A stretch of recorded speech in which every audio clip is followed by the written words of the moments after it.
गुरु जैसा कोई दूसरा शब्द नहीं है पूरी दुनिया में। इतना गहन गंभीर अर्थ लेके चलता है ये।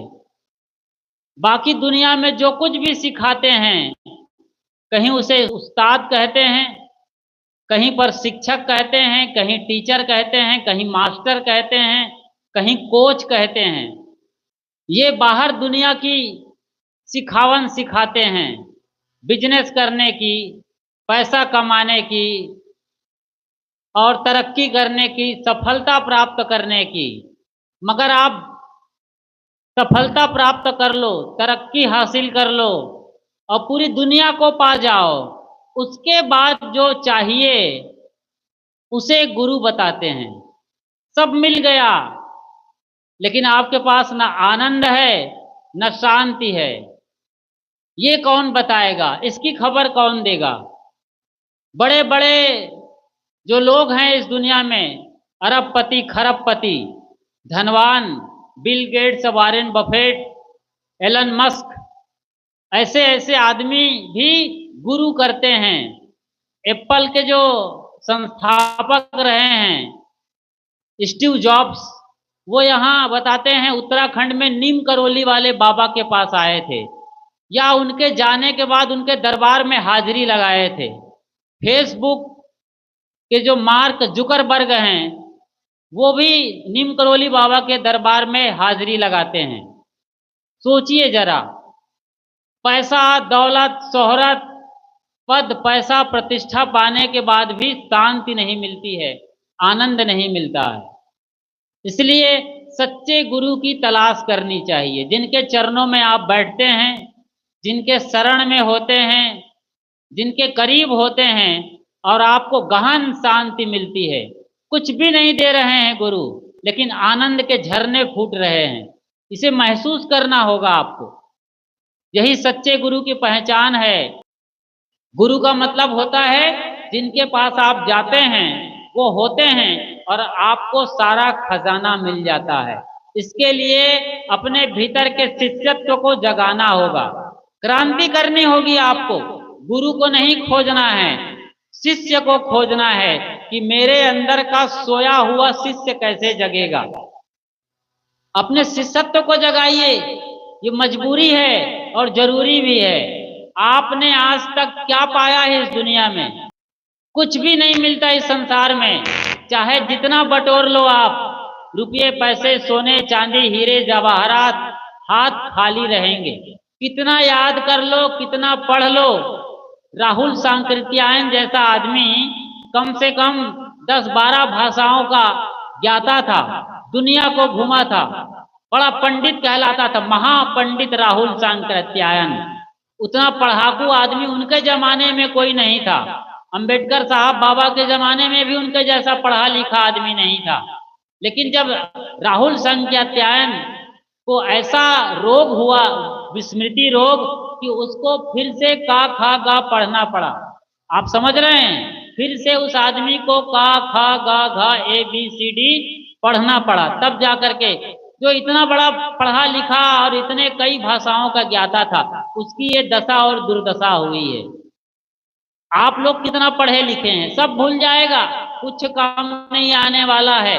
कितना रामायण पढ़ लो, भागवत पढ़ लो, महाभारत और सत्यनारायण व्रत कथा कर लो, शिव चर्चा में बैठ जाओ, कितनों ही जागो जागो महादेव गा लो, कोई फर्क नहीं पड़ने वाला है।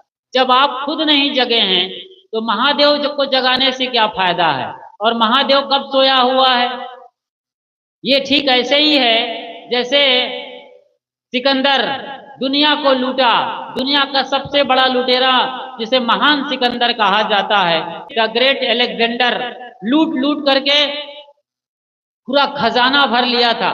गाड़ी घोड़े छकड़ों में उनका सामान चलता था, लदा रहता था ऊंटों में। कहते हैं एक ऊंट तो उसके खजानों की चाबी हुआ करती थी। मगर वो भी जब मरा, लौट रहा था भारत से वापस अपने देश की ओर, आधे रास्ते में दर्द बढ़ा, पीड़ा बढ़ी और लगा उसे मर जाऊंगा, तो अपने शागिर्दों से बोला, अपने सैनिकों से जो पीछे हाथी घोड़े और ऊंटों में, घोड़ों छकड़ों में भर करके हीरे जवाहरात, सोना चांदी, लूट का माल ला रहे थे, उन लोगों से कहा लाओ मेरे छाती पर रख दो। उसके वैद्यों ने कहा, हुजूर आपके छाती में, सीने में ऐसे ही भयंकर दर्द है, यदि हम ये सारे सोने चांदी हीरे जवाहरात ला के रखेंगे, देखो मरता हुआ आदमी की लालसा देखो, मर रहा है, मर जाऊंगा लगा उसे, लगा क्यों ना छाती से लगा लूं। रोका उनके वैद्यों ने, आप हुजूर और जल्दी मर जाओगे, दब जाएगा सीना, दे दे के तो धड़क रहा है हल्का फुल्का। वो आदमी भी मरा, क्योंकि वो संतों का प्रेमी रहा था। तो उन्होंने कहा कि मैं मर जाऊं तो मेरे दोनों हाथ अर्थी से बाहर निकाल देना, इकट्ठे कर जहां के जर, सभी मुल्कों के माली थे, सिकंदर जब चला दुनिया से, दोनों हाथ खाली थे। सिकंदर जैसा आदमी खाली गया, राहुल सांकृत्यायन जैसा आदमी फिर से का खागा पड़ रहा है। और कोई बड़ा नाम ले लीजिए किसी भी फील्ड में, आप हमेशा खाली और हारे हुए जुआरी की तरीके से आपकी दशा होने वाली है, यदि आपने केवल बाहर दुनिया की पद, पैसा और प्रतिष्ठा को बटोरने में ही लगे रहे, अब तक दुनिया में ही लगे हो, दुनिया में ही दौड़ लगा रहे हो, तो आप सबसे बड़े गरीब आदमी हो दुनिया के, सबसे गरीब और भिखारी आदमी, जो मायावी चीजों के लिए दौड़ लगा रहा है। दौड़ लगाइए, परिवार है, बाल बच्चे हैं, नाती पोते हैं, सबके लिए रोटी कपड़ा मकान चाहिए, इतनी जरूरी है। लेकिन सदगुरु संतों के चरणों में बैठ करके असली खजाना लूटिए, यहां असली खजाना मिलने वाला है आपको, जिसे कोई चोर नहीं चुरा सकता है। शिष्य यानी सिख, इसी से सिख धर्म निकला है, शिष्य शब्द से ही सिख आया है, और यहीं से सिख धर्म निकला हुआ है नानक साहब का। सिख अर्थात सीखने वाला। आप बड़े मूल्यवान हैं, गुरु से भी ज्यादा मूल्य और कीमती आप हैं। आप हैं तब कोई गुरु है, आप नहीं है तो कौन गुरु? जब चेला ही नहीं है तो गुरु कौन है फिर?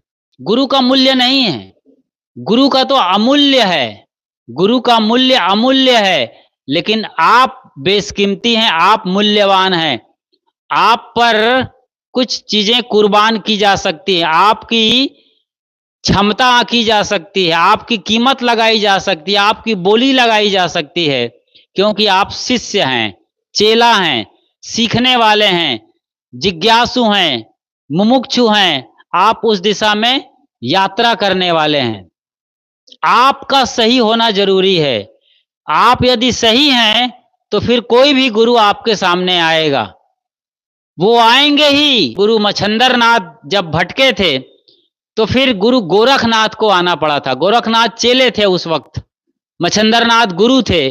और मच्छंदर नाथ की मैं बात कर रहा था कि वो भटक गए थे माया में, श्रीलंका की बात आती है, वहां वो गए थे, वहां की रानियों में आसक्त हो गए थे, और शायद राजमहलों में अच्छा खाना पीना मिलने लगा था, और वहीं वो अटक कर रह गए थे।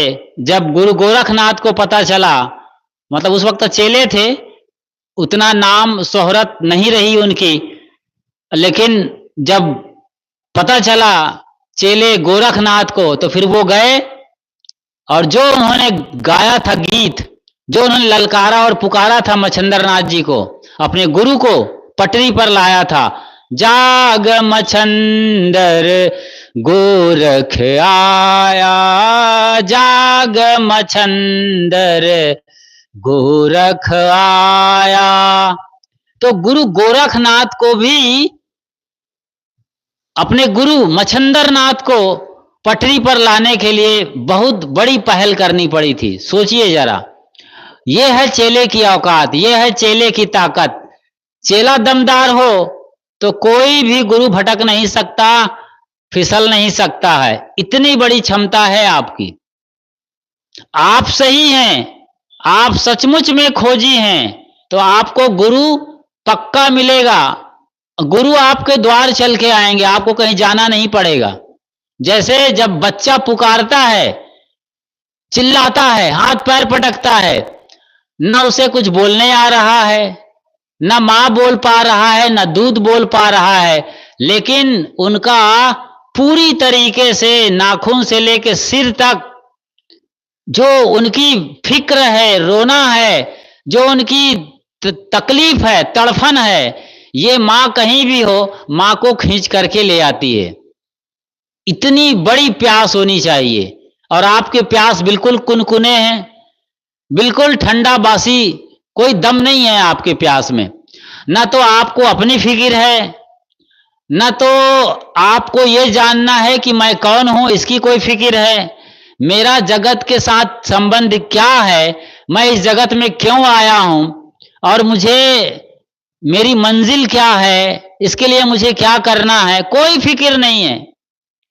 कोई गुरु आएंगे, उनकी मर्जी होगी, वो रोटी बेल के बना के खिलाएंगे तो आप खा लोगे। आज ये चेले राम का जमाना है। आलसी गुरु हो तो बात एक बार माफ की जा सकेगी, लेकिन आप चेले आलसी हो जाते हैं, ये माफ करने लायक नहीं है। आपको बिल्कुल परिपक्व होना चाहिए, सजग होना चाहिए। मतलब एक कहा जाता है ना, कैरेट, 24 कैरेट का सोना होना पड़ेगा, फिर जौहरी अपने आप आएंगे। सोना कहीं मिल तो जाए, जौहरियों की तलाश नहीं करनी है हीरों को। हीरे तलाशने वाले जौहरी अपने आप आएंगे। आप हीरे बनिए।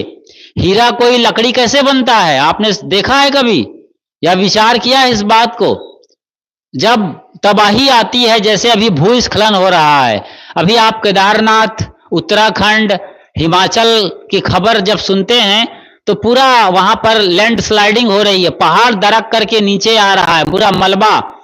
और ऐसे ही जब भयंकर भूस्खलन होता है या कभी भूकंप आता है तो तमाम जंगल जमीन के अंदर चले जाते हैं। मतलब पेड़ पौधे, बड़े बड़े मोटे तगड़े तगड़े पेड़, यही हजारों साल तक जमीन में दबे रहते हैं, सड़ते रहते हैं, गलते रहते हैं, फिर कोयला बनता है, वो खनिज कोयला। एक तो चूल्हे का कोयला आप सब जानते हो, लकड़ी जलाने पर, कंडा जलाने पर, लेकिन ये पेड़ों के सैकड़ों बरस दबे रहने के बाद या हजारों बरस दबे रहने के बाद जो रूप निकल कर आता है, उसे कोयला कहा जाता है। इसी कोयले में से कोई सही तरीके से चतुष्फलकीय सहसंयोजक बंध बनता है, एक अच्छा बॉन्डिंग होती है परमाणुओं के बीच कोयले के, तो वो हीरा बन जाता है। हीरा क्या है? लकड़ी। लकड़ी ही हीरा बनता है। अब कौन यकीन करेगा? एक तरफ लकड़ी देख लो, कुल्हाड़ी चलाओगे तो कट जाती है, चाहे वो कितना तगड़ा पेड़ हो, साल का या सागौन का या शीशम का। सूख जाए, एकदम पक्का हो जाए तो भी उसे लोग मशीन पर चढ़ा करके निकाल लेते हैं, दरवाजा, खिड़की, फाटक, फर्नीचर बना लेते हैं। छीनी, हथौड़ी चलाते हैं, जिनको हम बसुला कहते हैं, बिंधना कहते हैं, वो लगा देते हैं। मतलब कारीगर जो होते हैं, बढ़ाई, कारपेंटर, वो कई तरीके की चीजें बना लेते हैं लकड़ी से। और लकड़ी में घुन लग जाए तो पूरी लकड़ी को, पूरे दरवाजे को, पूरी अलमारी या खिड़की को वो पूरी तरीके से पाउडर में तब्दील कर देता है, पाउडर बना के रख देता है लकड़ियों का। लेकिन यही लकड़ी जब जमीन में चली जाती है, सोचिए जरा, यही है शिष्य होने की कला। अंधेरी कोठरी में कोई नहीं है दूर दूर तक, समझिए। मिटा दो अपनी हस्ती, गर मर्तबा चाहो, कि दाना खाक में मिलकर गुले गुलजार होता है। अपनी हस्ती मिटा दो आप। आपकी जो औकात है उसे आपको मिटाना पड़ेगा। अपनी जो पहचान है उसे मिटानी पड़ेगी। मिटा दो अपनी हस्ती कि गर मर्तबा चाहो, दाना खाक में मिलकर गुले गुलजार होता है। एक दाना जमीन के अंदर जाता है, जैसे अभी बुआई करने वाले हैं लोग धान की, तो धान के अरबों खरबों बीज चले जाएंगे जमीन के अंदर, या कोई भी बीज ले लो, एनी सीड्स, तो वो बीज जाता है, अंधेरे में रहता है, दूर दूर तक उनका कोई सगा संबंधी नहीं है। कई दाने इतने दूर पड़ जाते हैं कि वहां कोई दूर दूर तक उनका ना कोई रिलेटिव है, रिश्ते हैं, न नाते हैं, न कोई मामा है, न भांजा है, न चाची है, न भाभी है, न पत्नी है, न पति, न गुरु, न चेला, बिल्कुल एक अकेला। पड़ा हुआ है, ऊपर से सीलन है, बदबूदार जगह है, कीड़े मकोड़े आ रहे हैं उन्हें काटने के लिए, खाने के लिए, चबा जाने के लिए, हजम कर जाने के लिए, बावजूद वो चुपचाप मौन शांत एकांत अडोल निष्कंप पड़ा हुआ है। यह है शिष्यत्व की भूमिका। शिष्यत्व महान क्रांति है। इस दौर से आपको गुजरना पड़ेगा, अकेले में होना पड़ेगा। और तब इस तरीके से जब दाना मिटा दो अपनी हस्ती, गर मर्तबा चाहो। मर्तबा मतलब नया जीवन, द्विज होना। एक जन्म होता है माँ बाप से, दूसरा जन्म होता है गुरु के गर्भ में जाने से। इसी को द्विज कहा जाता। द्विज मतलब दोबारा जन्म लिया हुआ।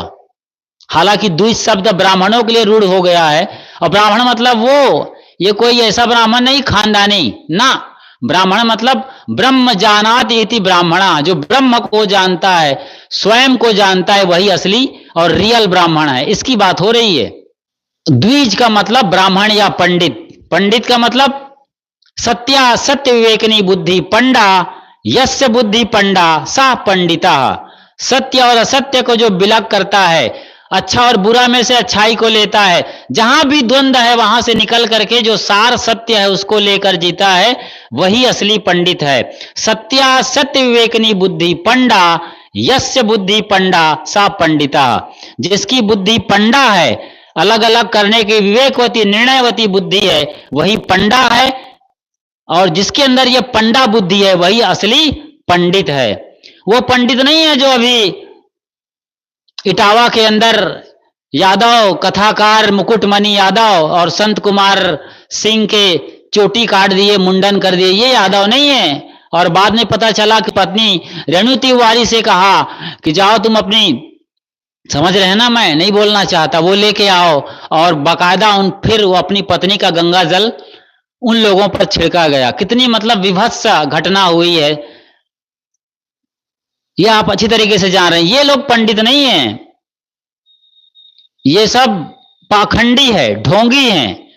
पंडित के नाम पर कलंक है, ब्राह्मण के नाम पर कलंक है। ये इनके पास कोई अकल नहीं है। मतलब एक आदमी के साथ इतना विभत्स व्यवहार करना, जानवर से गया गुजरा, मारना पीटना, सारा कुछ किया उन लोगों ने। नाक रगड़वाया जूते चप्पलों से। और वो जो मुताइन पंडिताइन रही है रेणु तिवारी, उसके भी चरण स्पर्श करवा लिए। बहुत कुछ हुआ है, सब जानते हैं। हम तो बात कर रहे थे द्विज शब्द पर। द्विज मतलब एक माँ बाप से जन्म होता है, दूसरा जन्म होता है आपके गुरु के दरबार में आने से, जब आप गुरु के गर्भ में होते हैं। एक श्लोक आया है कि ब्रह्मचारी को गुरु अपने उदर में रख लेता है, गर्भ में रख लेता है। ये श्लोक है उपनिषद का, पता नहीं छांदोग्य उपनिषद का है या बृहदारण्यक उपनिषद का है, आप देख लीजिएगा। बाकी ये बहुत ही मधुर कथा आई हुई है। तो इसी तरीके से एक बीज जब जमीन में पड़ा रहता है, अकेले एकांत, कोई दूर दूर तक नहीं है, सीलन बदबू है, कीड़े मकोड़े आ रहे हैं काटने के लिए, बिल्कुल अंधेरा है, कुछ भी नहीं दिखता है, सूरज का एक हिस्सा भी नहीं पहुंचता है, किरणों की कुछ भी नहीं है, बिल्कुल गहन अंधेरे में। और जब वहां तपस्या कर रहा है वो बीज आप हो। याद रखिएगा, आप शिष्य की बात कर रहा हूं, वो बीज आप हैं। आपके अंदर से अंकुरण आना है। हर आदमी के अंदर बीज छुपा हुआ है। जब गुरु के गर्भ में आते हैं, गहन अंधेरे में आते हैं, गुरु की शिक्षा और दीक्षा में जीते हो, तब आपका जन्म होता है। तो उस अंधेरे में जब बीज पड़ा रहता है, तो एक दिन वह आता है वो मौका, जब वो धरती फोड़ करके, धरती माता का सीना चीर करके एकदम आसमान में लहराने लगता है। पहले जरा सा अंकुरित होता है, कोमल कोमल पीला पीला, लेकिन ताजगी है, कुम्हलाया नहीं है। एक ऊर्जा है, एक एनर्जी है, एक इच्छा है, मुमुक्षा है, जिज्ञासा है, सवाल करने के लिए आया है पूरे जगत से। वो सवाल करने वाला है कि मैं कौन हूं और क्यों आया हूं। वहां थपेड़े लगेंगे, जानवरों के पैर से रगड़े जाने वाले हैं वो। कोई बच्चा आएगा तो उखाड़ लेने वाला है उसको। कितने तमाशा उनके साथ होने वाला है। हवाएं चलेंगी, गर्मी, बर्फ भी पड़ सकते हैं, उसमें बर्फबारी भी होती है। जो आपके यहाँ ठनका गिरता है कहीं बिहार में ठनका कहते हैं, छत्तीसगढ़ में करा कहते हैं, कड़ा गिरता है वहां पर, यानी बर्फ गिरती है। ये सभी चीजें होने वाली हैं। बावजूद इसके वो बीज जो अपनी सख्त खोल को तोड़ करके निकला है, फिर धरती के खोल को तोड़ दिया है। कितनी ताकत है जी एक बीज के अंदर, अपने ही खोल को तोड़ दिया है वो। क्यों? तपस्या किया है बीज। समझिए इस बीज की कहानी को, ये कोई छोटी मोटी घटना नहीं है। आपको लगता होगा कि कोई बीज पानी, उचित नमी, खाद, हवा, पवन, प्रकाश मिलता है और जमीन से बाहर आ जाता है। बिल्कुल साधारण घटना है, लेकिन आपके लिए बिल्कुल ही असाधारण घटना है। बहुत हिम्मत चाहिए, ताकत चाहिए, एक अलग लेवल की समझ चाहिए, तब जाकर के ये अंकुरित होते हैं, वरना कितने बीज सड़ गल करके वहीं मिट्टी में मिल जाते हैं साहब। सोचिए, वो बाहर आया है, अभी लहरा रहा है, कुछ भी अता पता नहीं है जगत का। पहली बार किरणों का मुकाबला कर रहा है, सूरज की किरणों का। वो चौंधिया रही है आंख उनकी। अभी छोटे से बच्चे को ले जाओ सूरज के सामने, आपका बच्चा देख पाएगा? महीनों महीनों बाद बच्चा आपका सूरज देख पाता है, इतनी कोमल आंखें होती है। और ये अंकुरित बीज मुकाबला कर रहा है पूरे जगत का। बहुत बड़ा खतरा है, आंधी और बाउंडर आने वाले हैं, साइक्लोन आने वाले हैं, तूफान आने वाले हैं, झंझावात और न जाने कितनी जलालत वो झेलने वाले, लेकिन सबके लिए वो बेफिक्र होकर के खड़ा है, सीना तान करके, छाती ठोक करके खड़ा है, और किसी की फिक्र नहीं है, क्योंकि उनको मां प्रकृति ने संभाला है। ये प्रकृति हमारे लिए गुरु हैं। आपके अंदर बीज है, आपके अपने सख्त खोल हैं, काम, क्रोध, लोभ, मोह, मद, माया, मत्सर, ये सारे मनोविकार हैं। ये खोल तोड़ना आसान नहीं है। घर की बार बार याद आती है। कितने लोग आते हैं गुरु के दरबार में और उनमें से कितने लौट जाते हैं। कोई हिम्मतवर होता है वो टिका रहता है। मिटा दो अपनी हस्ती गर मर्तबा चाहो, कि दाना खाक में मिलकर गुले गुलजार होता है। जैसे वो बीज अकेले रहा, सड़ा ना गला, मुकाबला करता रहा, और एक दिन धरती का सीना चीर के बाहर आता है और जगत में ऐसे लहराता है, लहराता है कि विशाल बरगद बन जाता है। फिर उस बरगद के नीचे लाखों करोड़ों जीव जंतुओं का आवास होता है। आप जाइए कबीरबड़, भरूच जिले में, नर्मदा किनारे, बड़ोदरा के आसपास जिला नया भरूच है, वहां नर्मदा नदी कल छल छल बह रही, अभी उफान पर है। वहीं बाजू में कबीरबड़ है, जहां आज से 600 बरस पहले सदगुरु कबीर साहब पहुंचे थे। तत्वा और जीवा 2 ब्राह्मण बंधु रहा करते थे और उन्हें भी गुरु की तलाश थी। ये सोचिए, गुरु वो भी ढूंढ रहे थे, लेकिन उन्होंने एक शर्त लगा रखी थी कि हम उसी को गुरु बनाएंगे जो हमारा काम कर देगा। ऐसे ऐरू गैरू नत्थू खैरू को हम अपने गुरु नहीं बनाने वाले हैं। और जबरदस्त गुरु बनाने की उनकी प्लानिंग रही है। बड़ी कसौटी, पंडित थे ना भाई, कोई छोटे मोटे तो नहीं थे, पांडित्य शैली में निपुण थे, पढ़े लिखे थे, बड़े मजबूत लोग रहे हैं। तो कबीर साहब जब उधर घूमते घामते भारत भ्रमण और सनातन के प्रचार, सनातन मतलब परम सत्य, सत्य कबीर सत्य है वक्ता, तन मन भजे रहो मोरे भक्ता, इसके प्रचार में निकले थे साहब। सत्य बांट रहे थे, जगा रहे थे। मुल्ला मौलवी, पाड़े, पुरोहित और जो जातियों में बटे, वर्गों में बटे, धर्म के नाम पर बटे, सबको जगा करके एकता के सूत्र में साहब बांध रहे थे। पूरी दुनिया में सदगुरु कबीर साहब अकेले वो मसीहा हैं जो वैश्विक एकता के सबसे बड़े एम्बेसडर हैं। वैश्विक एकता, ग्लोबल यूनिटी के सबसे बड़े एम्बेसडर। इससे बड़ा कोई आइकॉन नहीं है आज तक दुनिया में, ना हुआ है, ना है, ना होगा। कुमारी लिंडा हैस जो अमेरिका की हैं, उनका कहना है कि the Kabir is champion of Hindu Muslim unity. Kabir साहब हिंदू मुस्लिम यूनिटी के चैंपियन हैं, सबसे बड़े सिरमौर हैं, वो जो वाकई में एकता स्थापित करने की मादा रखते थे और किए। और आज भी वो मजार आप देखते हैं कहां, मगहर में, और वो मंदिर उनका मकबरा भी है, मंदिर भी है, मजार भी है, समाधि भी है। आप जाइएगा कभी। इंकलाब किया था 119 साल और कुछ बरस कुछ महीने और हो रहे थे, मतलब 120 साल की उम्र रही है। वो बूढ़ा सा आदमी कांपते, ठिठुरते, लड़खड़ाते पैदल डांडी मार्च किया था लगभग 200 किलोमीटर। काशी अपने राजधानी से, अपने सेंटर से मगहर गए थे। इतना बड़ा इंकलाब किए थे। तो फिर साधारण घटना नहीं है कोई, ये समझिए इन चीजों को। तो वो बीज इंकलाब करता है, बाहर आता है, और तब जाकर के पूरा सिस्टम उसको अपने गिरफ्त में लेता है। नदी, सितारे, चांद, समंदर, पहाड़, पर्वत, पशु, परिंदे सब उनके हो जाते हैं, क्योंकि वो धरती में नया नया आया है, पूरी प्रकृति संभाल रही है। लेकिन यहां तत्वा और ब्राह्मण बंधु, तत्वा और जीवा, पहली बार जब कबीर साहब पधारे उनके उस तरफ नर्मदा किनारे भरूच जिले में कबीरगढ़ जहां आज है, तो इन लोगों ने कबीर साहब पर शर्त लगा दी। कहे, बाबा आपको हम गुरु तभी बनाएंगे जब हम आपके चरण पखारेंगे, और इस चरण के जो पानी है, चरणामृत है, उसको हम सामने जो हमारा बरगद का पेड़ सूख रहा है इसमें डालेंगे, और ये बरगद हरा भरा हो जाएगा, तो जाकर के हम आपको गुरु मान लेंगे। यदि बरगद सूखता रहा, पत्ते नहीं आए, हरियाली नहीं आई, तो हम आपको गुरु मानने वाले बिल्कुल भी नहीं हैं। इनकार कर दिए वो लोग।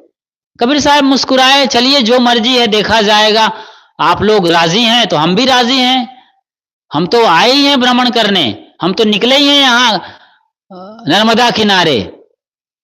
तुम जीतो या मैं हारूं कोई फर्क नहीं पड़ता है।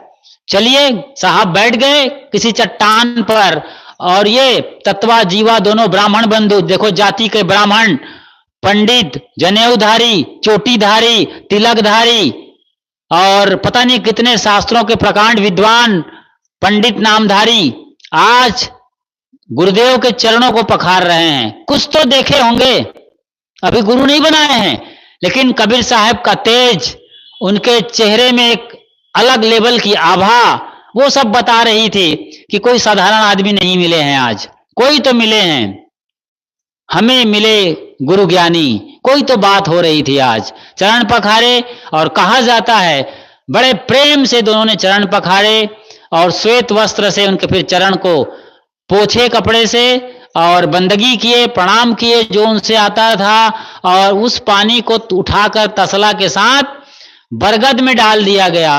और कहते हैं बरगद धीरे धीरे हरा होने लगा। जो कुमलाया था, मुरझाया था, पत्ते विहीन हो गए थे, निस्तेज निष्प्राण, उसमें प्राणों का संचार हो गया, ऊर्जा भर गई कबीर साहब के चरण की।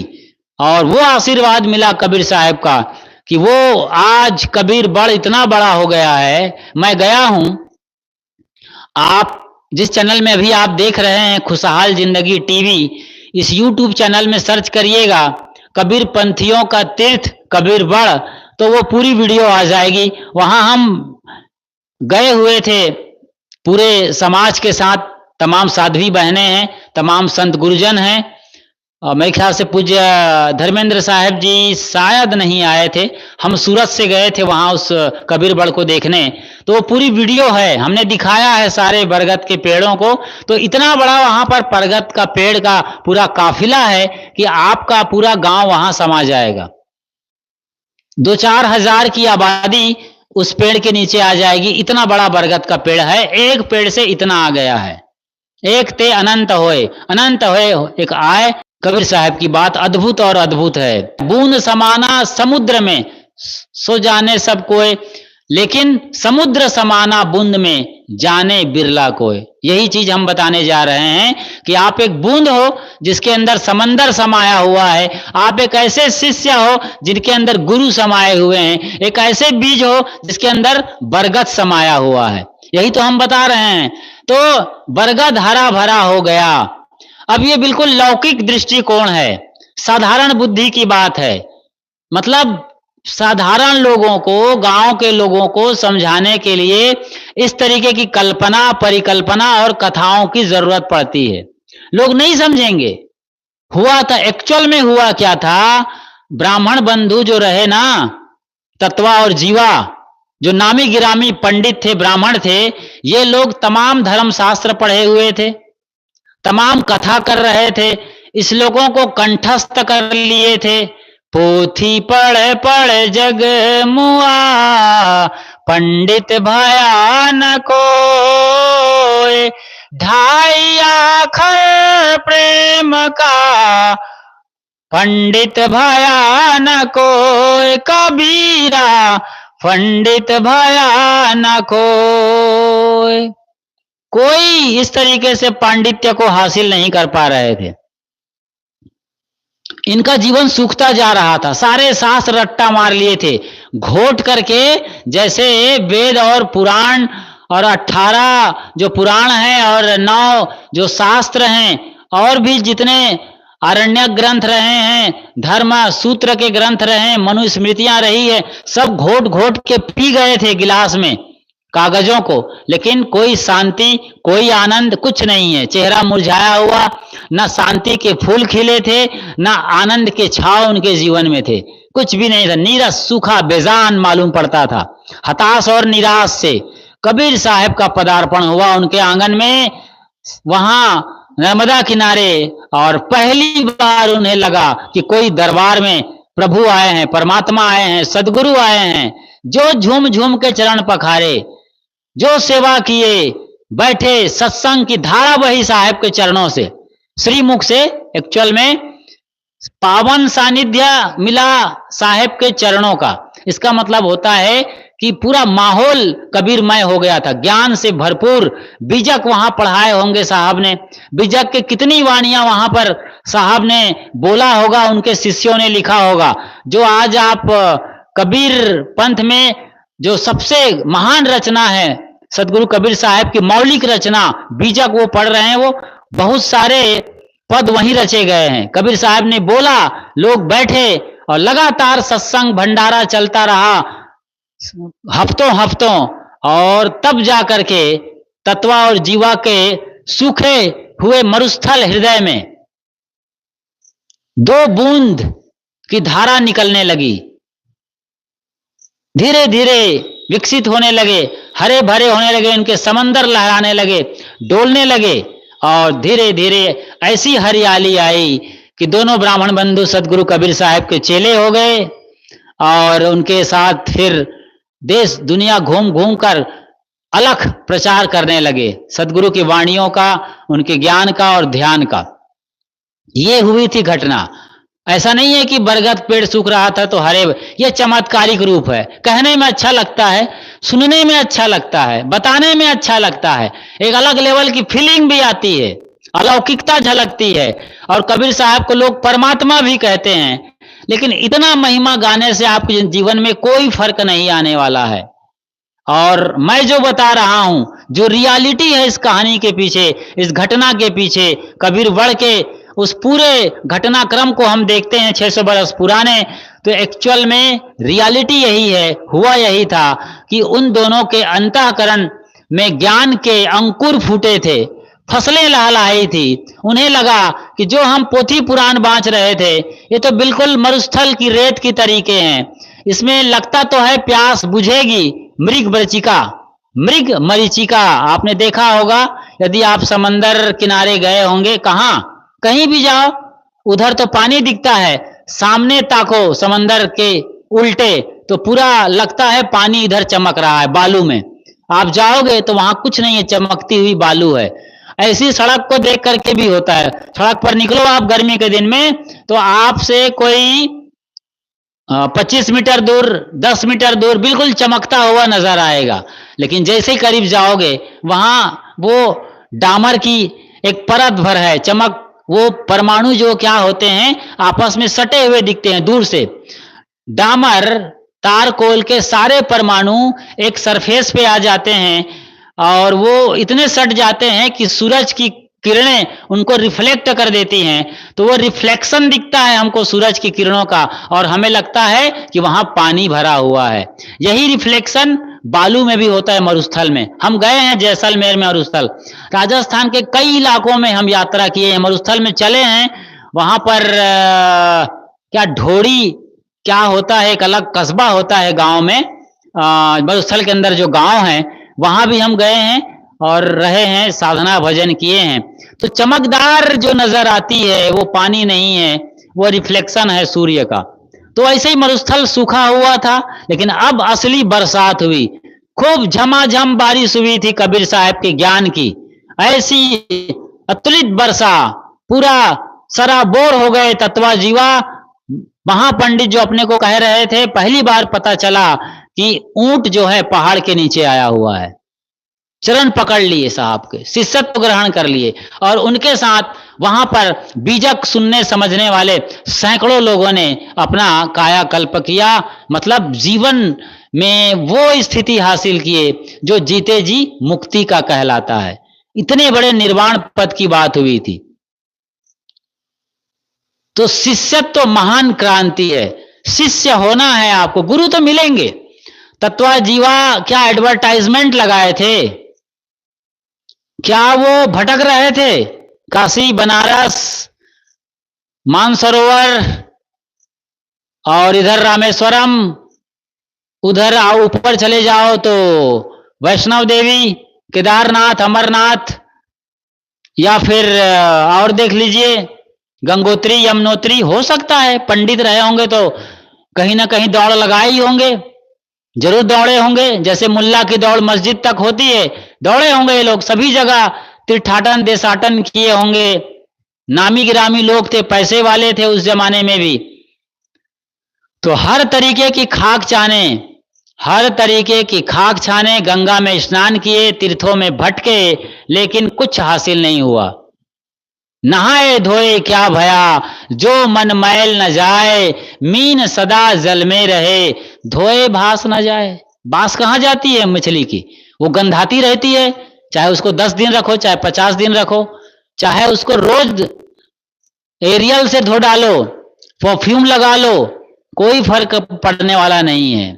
गल जाएगी, सड़ जाएगी, लेकिन बदबू नहीं जाएगी। और आप डुबकी मार के सोचते हो कि हमें मोक्ष और मुक्ति मिल जाएगी। नहाए धोए क्या भया, जो मन मैल न जाए। ना, पहाड़ों की पूजा किए होंगे, वैष्णव देवी, केदारनाथ, अमरनाथ, यमुनोत्री, गंगोत्री गए होंगे। साहब ने कहा, पाहन पूजे हरि मिले, तो मैं पूजूं पहाड़, याते तो चाकी भले, पीस खाए संसार। कितना ये बड़ा तमाचा है जो मूर्ति पूजक हैं, उन पर चिलमिला जाते हैं बेचारे। ये तमाचा पंडितों को मारते थे साहब, मुल्ला मौलवियों को, पोप पादरियों को, जो भी रहे उस वक्त, और पाड़े पुरोहितों, किसी को नहीं छोड़ा है। क्रांतिकारी आग उगलती वानियों से एकदम तहस नहस कर देते थे, पूरा उनका अस्तित्व खत्म कर देते थे। मिटा दो अपनी हस्ती गर मर्तबा चाहो, कि दाना खाक में मिलकर गुले गुलजार होता है। ये औकात चाहिए, ये ताकत चाहिए, ये एनर्जी चाहिए, तब जाके कुछ क्रांति हो सकती है। और आप बासी और कुनकुने रहना चाहते हो और सोचते हो कोई गुरु मिल जाए। गुरु ना, कहीं रोड पर पड़े हैं क्या गुरु? उठा ले आओ। क्या गुरु रिलायंस फ्रेश स्टोर में मिलता है? क्या गुरु बिग बाजार जैसे डिपार्टमेंटल स्टोर में मिलते हैं? ना, कहीं नहीं है। साहब ने कहा भी है ना, प्रेम न बाड़ी उपजे, प्रेम न हाट बिकाए, राजा परजा जेहि रुचे, शीश दे ले जाए। शिष्य देना पड़ेगा। शिष्य मतलब शीश, तभी आप शिष्य हो सकते हैं। जिन्होंने सर काट के धर दिया गुरु चरणों में अपना, अहंकार का विसर्जन, सबसे बड़ा रोड़ा है ये। यही सख्त से सख्त खोल है आपका, जिसको तोड़ना है आपको। मैं अमुक जाति का हूं, मैं अमुक शहर का हूं, अमुक खानदान का हूं, मेरे बाप ऐसे हैं, मेरा नाम इतना है, मेरे बैंक बैलेंस में इतना है, मेरे पीछे इतने लोग हैं, इतनी प्रतिष्ठा है, मान है, सम्मान है। ना, आप कभी पार नहीं पाओगे, चेले बन नहीं सकते, शिष्यत्व आपके अंदर घट नहीं सकती। यही तो बड़ी दुर्घटना है आपके साथ। अहंकार का खोल और मजबूत करके आते हो गुरु के दरबार में। सर्वाजीत सदगुरु कबीर साहब का पहला चेला सर्वाजीत, कहानी बड़ी प्रियकर है। साउथ इंडियन रहे, शायद द्रविड़ पंडित, जो राहुल द्रविड़ हुए ना खिलाड़ी, अपने देश में क्रिकेटर राहुल द्रविड़ दवाल, वैसे ही द्रविड़ संस्कृति से आते थे वो, तो बड़े नामी गिरामी पंडित थे और साउथ इंडिया में सारे पंडितों को परास्त करके अपना नाम रख लिए थे सर्वाजीत, मतलब सबको जीता हुआ महापंडित थे वो। लेकिन उनकी मां बड़ी समझदार थी, बड़ी अक्लमंद थी। उन्होंने कहीं से सुन रखा था कि उत्तर भारत में कोई बाबा हैं, उन्हें लोग कबीर कहते हैं और बड़े ज्ञानी हैं, वो किसी को नहीं छोड़ते हैं, जब मौका आता है सबको रगड़ देते हैं। संतो पाड़े निपुण कसाई, बकरा मारी भैंसा पर धावे, दिल में दर्द न आई, करी स्नान तिलक दो बैठे, विधि सो देऊं पुजाई, आत्म राम पलक में बिन से रुधिर की नदी बहाई। अति पुनीत ऊंचे कुल कहिए सभा माई अधिकाई, इनते दीक्षा सब कोई मांगे, हंसी आवे मोहि भाई। पाप कठन को कथा सुनावे, कर्म करावे नीचा, इनते दीक्षा सब कोई मांगे। ओह, इतनी बड़ी मार, इतनी बड़ी फटकार पंडितों को लगा रहे हैं, और वहीं मुल्ला मौलवी बैठे हो तो उनकी भी खैरियत नहीं है। काजी काज करो तुम कैसा, घर घर जबा करावो भैंसा। ओहो, अभी तो पंडियों को फटकारे थे, संतो पाड़े निपुण कसाई, बकरा मारी भैंसा पर धावे। यहां पर भी भैंसा आया, बकरा को खा जाते हो, निगल जाते हो, और इतने पर भी नहीं रुकते हो, भैंसे को भी मार के खा जाते हो। सब खाते थे उस वक्त ब्राह्मण, 600 बरस पहले कुछ नहीं बचते थे, गैंडा वगैरह वगैरह और ऊंट जो भी रहे, क्या पता हो उनके जमाने में यदि कहीं डायनासोर होता वो इसको भी हजम कर जाते, या फिर डायनासोर इनको ही हजम कर जाते। बड़े बड़े डायनासोर थे, उड़ने वाले, भयानक विशाल काय व्हेल मछली जैसे जमीन के व्हेल मछली थे ये डायनासोर। खैर, ये सब खा जाते हैं। भैंसा मार, बकरी मार भैंसा पर धावे। अब जब मुल्लों की बारी आई, जब पांडे पुरोहितों को फटकार रहे हैं, तो मुल्ला मौलवी बहुत खुश है, या अल्लाह ताला, क्या रब है कबीर, क्या पीर हैं कबीर, क्या फकीर हैं कबीर, गजब के हमारे पैगंबर हैं। लेकिन जब मुखातिब होते थे मुसलमानों की तरफ, उनकी आंखों में आंख डालकर बोलते थे काजी। काजी मतलब न्यायाधीश, जस्टिस, जज, जज मतलब जस्टिस देने वाले। मुसलमानों में उन्हें काजी कहा, तो काजी को संबोधित कर रहे हैं, क्योंकि काजी सबसे बड़े सरदार हैं मुल्लों के। काजी काज करहु तुम कैसा, घर घर जबा करावो भैंसा। ओह, सारे उनके दाढ़ी का ताव ढीला पड़ गया, उनकी जालीदार टोपी खिसकने लगी। काजी काज करहु तुम कैसा, घर घर जबा करावो भैंसा। और आगे और भी तगड़ी पंक्तियां हैं, बीजा का आप पढ़ते होंगे, याद कर लीजिएगा या देख लीजिएगा। तो सर्वाजीत की मां इस तरीके की चीजों को सुनती थी और समझ रही थी, और इसलिए अपने बेटे को कभी भी वो सर्वाजीत नहीं कहती थी, बल्कि पुराने नाम से पुकारती थी। तो उनको बड़ी फीलिंग होती थी, बड़ा बुरा लगता था उनके बेटे को कि पूरी दुनिया मुझे सर्वाजीत कह रही है, सर्वाजीत का सर्टिफिकेट मिल गया है, और मेरी माँ बिल्कुल वही पुराने लल्लू मुन्नू चुन्नू रामू नाम से पुकार रही है। लेकिन करे तो क्या, करे क्या, माँ तो माँ होती है, माँ का दिल तो सबसे बड़ा दिल है। माँ के सामने तो आप कितने बड़े ओहदे में आ जाओ, कुछ भी हासिल कर लो, माँ के चरणों की धूल ही रहेंगे, आप बेटा हो बेटी जो भी हो। माँ से बड़ा कोई नहीं है, भगवान भी छोटा है, क्योंकि माँ ही खबर देती है कोई भगवान है, गुरु है। गुरु भी माँ के सामने छोटे हैं, जहां तक मैं समझता हूं। मुझे मेरी माँ ना मिली होती तो मैं शायद आपके सामने ना होता, ना मेरे पिताजी बकायदा मुझे जो अभिलाष साहब को चिट्ठी लिखकर सौंपे थे कि आज तक तो ये हमारा बेटा था राजेश, लेकिन आज आपके चरणों में जा रहा है, आप संभालिएगा, आपके बेटे हैं, हमारा इसमें अब कुछ भी नहीं है। मेरा मुझ में कुछ नहीं, जो कुछ है सो तोर, तेरा तुझको सौंपता क्या लागत है मोर, कबीरा क्या लागत है मोर। इस तरीके से बाकायदा एक चिट्ठी लिख करके गुरुदेव जी को मेरे पिताजी ने सौंपा था, माँ की वजह से। माँ कितनी बड़ी दमदार होती है, कितनी कीमत है।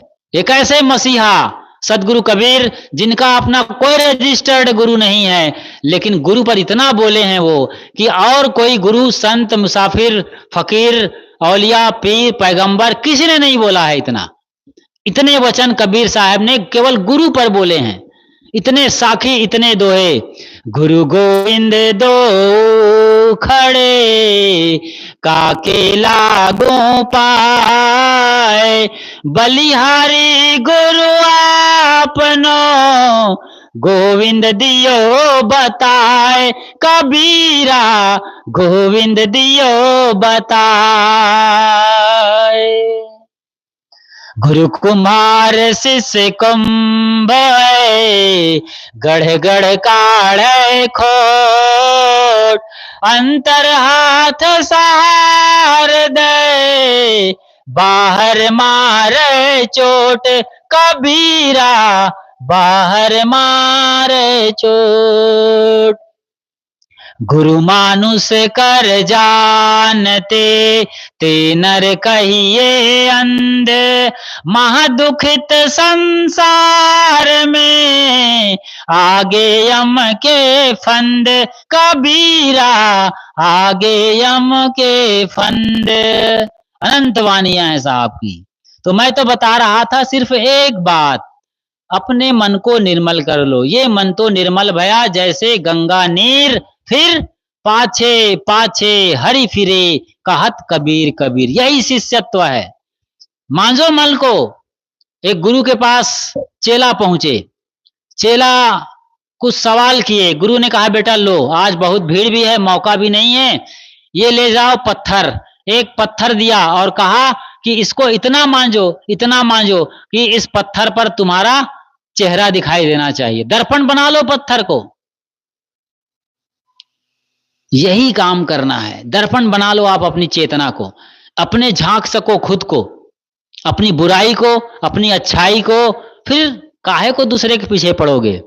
बुरा जो देखन मैं चला, मुझसा बुरा न कोई, जो दिल ढूंढा अपना, मुझसे बुरा न कोई, कबीरा मुझसा बुरा न को। ना बुराई मत ढूंढो, अपना ढूंढो जी, अपना ही काफी। मुझे मांझना है ना, मुझे अपना कल्याण करना है कि जगत का, अपनी मुझे मुक्ति चाहिए कि दूसरे की, फिर सारा कुछ मुझे करना है अपने लिए।